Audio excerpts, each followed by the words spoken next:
मेरे प्यारे साथियों, नमस्कार।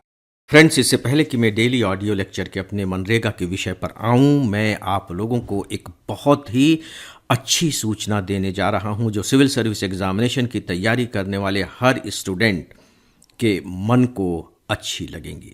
आपको ध्यान होगा कि बहुत पहले मैंने आप सबसे कहा था कि मैंने प्रीलिम्स की जो तैयारी होती है उस पर एक किताब लिखी है और वो छपकर आने वाली है।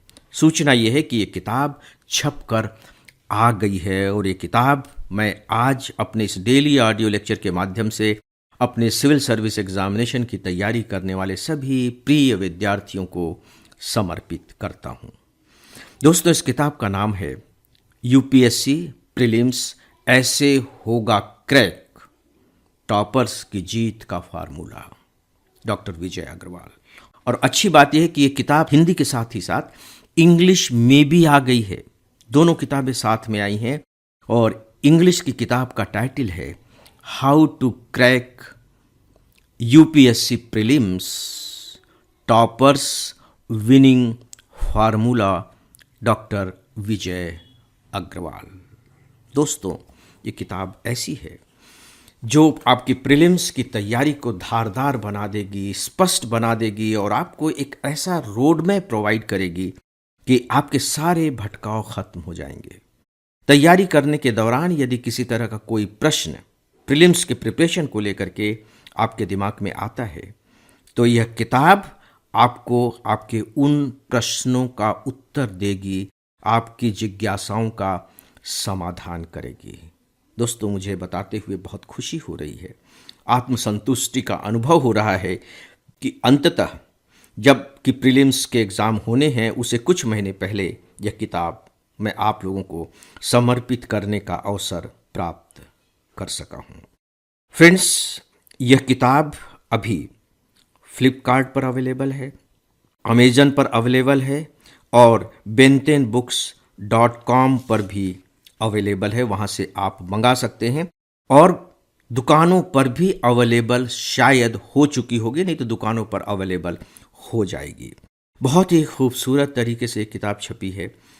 मैं इसलिए नहीं कह रहा हूँ क्योंकि मेरी किताब है, अपनी किताब तो सभी को खूबसूरत लगती है, लेकिन जब आप देखेंगे तब सच में आपकी आँखों को ये किताब भाएगी और जब आप पढ़ेंगे तो आपके दिल और दिमाग को भी ये किताब भाने लगेगी। तो दोस्तों, ये एक सूचना थी। आप देखें कि कैसे आप इस किताब का ज़्यादा से ज़्यादा लाभ उठा सकते हैं। अब मैं आता हूँ आज के अपने डेली ऑडियो लेक्चर पर। आज के डेली ऑडियो लेक्चर का मैंने विषय चुना है मनरेगा में बदलाव पर विचार। इससे पहले मैं बाकायदे मनरेगा को जो नए रूप में लाया गया है VBG रामजी कानून के रूप में उस पर चर्चा कर चुका हूँ, उस पर दोबारा बात करने की ज़रूरत नहीं है। लेकिन इसके अब मैं दूसरे मुद्दे को आप सबके सामने रख रहा हूँ क्योंकि मुझे लगता है कि एग्जामिनेशन के पॉइंट ऑफ व्यू से ये बहुत इंपॉर्टेंट है और इसी में ही प्रीलिम्स में जो क्वेश्चंस संभावित हो सकते हैं इस टॉपिक को लेकर के वे भी समाहित हैं। अखबारों में आप पढ़ रहे होंगे कि मनरेगा जो अभी नए फॉर्म में आया है उसका विरोध हो रहा है। बहुत से राज्य के विधानमंडलों ने इसके विरोध में कानून तक पारित कर दिया है और विपक्षी पार्टियां इसका विरोध कर रही हैं और पार्लियामेंट में भी जब इस पर बहस हो रही थी तो इसका जबरदस्त रूप से विरोध किया गया। खैर, राज्यों के विधानमंडलों ने जो इसके विरुद्ध कानून पारित किए हैं, प्रस्ताव पारित किए हैं, उसका कोई विशेष अर्थ नहीं है क्योंकि आप जानते हैं कि भारतीय संविधान के अनुसार केंद्र के द्वारा पारित कानून को कोई राज्य इनकार नहीं कर सकता। लेकिन ठीक है, उनके अपने विचार हैं, उनके अपने अधिकार हैं, लेकिन उससे कोई फर्क पड़ने वाला नहीं है। सवाल ये उठता है कि विपक्ष इसका इतना विरोध क्यों कर रहा है। उसके 2-3 कारण हैं। कुछ कारण तो देखिए थोड़े से वैध से भी लगते हैं। जो वैध कारण है उसे मैं आप लोगों के सामने सबसे पहले रखना चाहूँगा और वो ये है कि इस बार जो ये कानून आया है या यूँ कह लीजिए कि ये जो मिशन आया है इसमें केंद्र सरकार सिर्फ 60% देगी, 40% राज्यों को देना पड़ेगा और जो कार्य होंगे वो फिक्स होंगे, यानी कि जितना कार्य करा सकेंगे फिक्स होंगे और यदि उससे ज़्यादा काम कराना होगा राज्यों को तो उसका फिर पूरा वित्तीय बोझ राज्यों को खुद उठाना पड़ेगा। तो सीधी सी बात है कि अब राज्यों को बहुत ज़्यादा धन इसमें लगाना पड़ेगा। इसे लेकर के राज्य थोड़े से परेशान हैं, स्वाभाविक तौर पर परेशान हैं। परेशान इसलिए हैं कि अगर हम अपने यहाँ मनरेगा के तहत, अभी मैं मनरेगा ही बोल रहा हूँ, माफ़ कीजिएगा, वीजी जी राम जी अब इसका नाम हो गया है, यदि वे इसके तहत काम कराते हैं तो उन्हें 40% धन लगाना पड़ेगा। और राज्यों के पास इतना धन है नहीं, उनकी अपनी योजनाएं होती हैं, उन योजनाओं के लिए धन की कमी हो जाएगी, वो नई योजनाएं नहीं बना सकेंगे, और यदि वो धन इसमें नहीं लगाएंगे तो केंद्र सरकार से उन्हें धन नहीं मिलेगा। तो ये उनकी बहुत बड़ी लिमिटेशन हो गई है। बल्कि कुछ समय पहले रिजर्व बैंक ने अपने अध्ययन का एक निष्कर्ष निकालते हुए कहा था कि केंद्र बहुत सारी योजनाएं बना रहा है और उन योजनाओं ने राज्य सरकारों के सामने एक अलग किस्म का वित्तीय संकट खड़ा कर दिया है। और इससे जो हमारा राजकोषीय संघवाद है, राजकोषीय संघवाद यानी कि राज्यों को अपने वित्त का इस्तेमाल करने का पूरा अधिकार है, वो बाधित हो रहा है, क्योंकि उन्हें केंद्र की योजनाओं में अपना कंट्रीब्यूशन देना पड़ रहा है। तो यह एक बहुत बड़ा रीज़न है कि राज्य सरकारों को यह योजना रास नहीं आ रही है। अब हम इसके दूसरे पक्ष को देखते हैं कि इस योजना में बदलाव किया क्यों गया। फ्रेंड्स, कुछ समय पहले जो ग्रामीण विकास मंत्रालय है, जो इस योजना को देखता है, उसने अपनी आंतरिक ऑडिट कराई थी। देखिए, आंतरिक ऑडिट कराने का मतलब है कि हर मंत्रालय अपने अपने विभागों के ऑडिट कराता है और जो सीएजी हैं, कंट्रोलर एंड ऑडिटर जनरल, वो अलग से ऑडिट करते हैं। तो जो आंतरिक ऑडिट कराई गई उसमें मनरेगा में जबरदस्त रूप से भ्रष्टाचार सामने आया है। मतलब सोच करके देखिए कि चालू वित्त वर्ष में, अभी जो वित्त वर्ष चल रहा है, देश के केवल 55 जिलों में ये ऑडिट कराए गए और उन 55 जिलों में लगभग 11 लाख गड़बड़ियां पकड़ी गई, जिसमें 300 करोड़ रुपए से अधिक की हेराफेरी थी। और देश में तो 700 से अधिक जिले हैं। कल्पना करके देखिए कि पूरे के पूरे देश में इसकी क्या हालत हो रही होगी। तो क्या आपको नहीं लगता है कि अगर पब्लिक मनी का इस तरह से दुरुपयोग हो रहा हो तो उस पर रोक लगाई जानी चाहिए? अलग अलग तरह के भ्रष्टाचार के रूप वहां देखने को मिले हैं, जिसमें ठेकेदार, अधिकारी से लेके बैंक मैनेजर तक शामिल हैं। जो बुनियादी जो ठोस काम होने थे वो ठोस काम दिखाई नहीं दे रहे हैं। गलत लोगों के नाम दे करके मजदूरी का भुगतान किया जा रहा है। जो काम दिखाए गए हैं कि ये काम कराए गए, वो जमीन पर मौजूद ही नहीं है। कहीं अधूरे काम पड़े हुए हैं, उसे पूरा करके दिखा दिया गया है।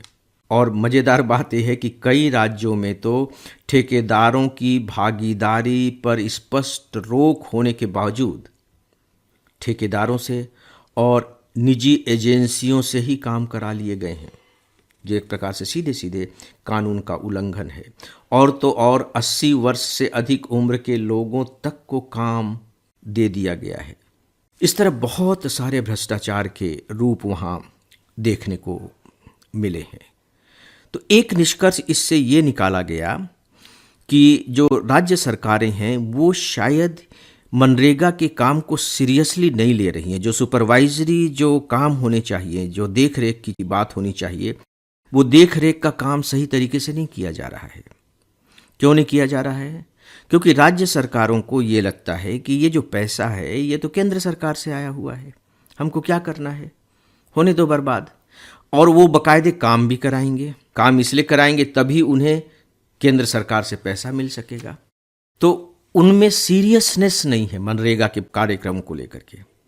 इसीलिए अब आप देखेंगे कि जो अभी वीबी राम जी कानून आया है, उसमें राज्यों की जो भागीदारी है वो बढ़ाकर 40% कर दी गई है, ताकि राज्य इसे सीरियस रूप में ले सकें। अपनी भागीदारी जब उनकी होगी तो डेफिनेटली जो निगरानी की व्यवस्था होगी, वो निगरानी की व्यवस्था वो अच्छे से कर सकेंगे और काम हो सके इसके लिए फिर वो अच्छे कानून भी बनाएंगे। सच पूछिए तो जो ढीले ढाले कानून हैं वे भी इस तरह के भ्रष्टाचार के लिए बहुत ज़बरदस्त रूप से जिम्मेदार रहे हैं। दोस्तों, तो ये 2-3 इम्पॉर्टेंट पॉइंट्स थे जो मैंने मनरेगा को लेकर के आपके सामने रखे हैं। इसका जो विरोध किया जा रहा है वो इस बात को लेकर के भी किया जा रहा है कि इसमें से महात्मा गांधी का नाम हटा दिया गया है। आपको मालूम है कि इस योजना का पहले जो नाम था वो महात्मा गांधी राष्ट्रीय ग्रामीण रोजगार गारंटी था। अब महात्मा गांधी का नाम हटा दिया गया है। इसको भी लेकर के कुछ राजनीतिक दलों में आपत्ति थी कि महात्मा गांधी का नाम क्यों हटाया गया। इसके बारे में एक प्रश्न तो पूछा जा सकता है कि अगर महात्मा गांधी का नाम था और महात्मा गांधी के नाम का आप इतना सम्मान करते हैं तो फिर इतना भ्रष्टाचार होने क्यों दिया गया? क्योंकि महात्मा गांधी तो बहुत ही शुद्ध चरित्र के व्यक्ति थे, भ्रष्टाचार के तो वो बिल्कुल डेड अगेंस्ट थे, लेकिन फिर भी भ्रष्टाचार हो रहा है। लेकिन खैर दोस्तों, विरोध करने के अपने अपने कारण होते हैं, सबकी अपनी अपनी सोच होती है। हम लोकतंत्र में रह रहे हैं, विरोध करने का अधिकार सबको है, लेकिन जब विरोध खोखले होने लगते हैं तो डेफिनेटली फिर उनका वजन भी कम हो जाता है। तो मैंने कुछ तथ्य आपके सामने रखे हैं कि कुछ विरोध सच पूछे तो जायज़ भी हैं, क्योंकि जब केंद्र सरकार उन्हें पैसा देती है और राज्य सरकारों को भी पैसा देना होगा तो उन पर वित्तीय बोझ पड़ेगा। और दूसरा यह है कि उनको अपना स्टाफ भी इनमें फिर ज़्यादा लगाना पड़ता है। राज्य सरकारों के पास अपने सीमित लोग हैं, अब उसको उन्हें इधर डाइवर्ट करना पड़ता है, तो उससे भी उन्हें प्रॉब्लम होती है अपनी योजनाओं को लागू करने में। तो दोस्तों, ये कुछ बिंदु थे और मुझे लगता है कि इस टॉपिक को आपको बहुत अच्छे से तैयार करना चाहिए। फ्रेंड्स, इस विषय पर बस इतना ही और अब डेली ऑडियो लेक्चर को यहीं समाप्त करता हूँ। नमस्कार।